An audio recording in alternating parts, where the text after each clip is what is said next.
ভগবান কৃষ্ণ একবার অর্জুনকে বলেছিলেন যে শিক্ষিত জ্ঞানী লোকে নিদারুণ কর্ম করেও মহৎ পুণ্যের অধিকারী হতে পারেন। এই ব্যাপারে বলাক নামক ব্যাধের একটি গল্প অর্জুনকে ভগবান শ্রীকৃষ্ণ শুনিয়েছিলেন। সেই গল্পটি আপনাদের আমি আজকে শোনাব। পুরাকালে বলাক নামে এক ব্যাধ ছিল। সে বৃথা পশুবধ করত না, কেবল স্ত্রী পুত্র পিতামাতা প্রভৃতির জীবনযাত্রা নির্বাহের জন্যই করত।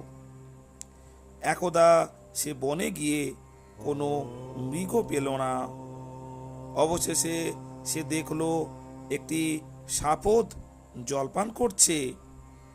এই পশুর চক্ষু ছিল না, ঘ্রাণ শক্তি তার দৃষ্টির কাজ করত।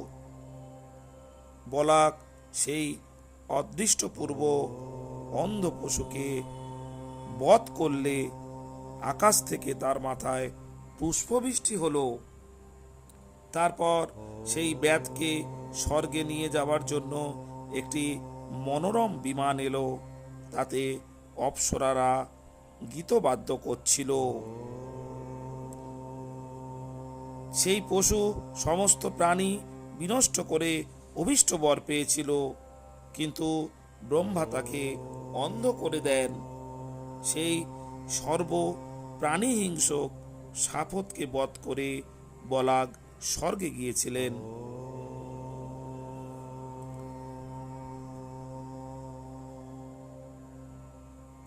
অনেক সময় নিদারুণ কাজের পরিণাম স্বর্গপ্রাপ্তিও ঘটে।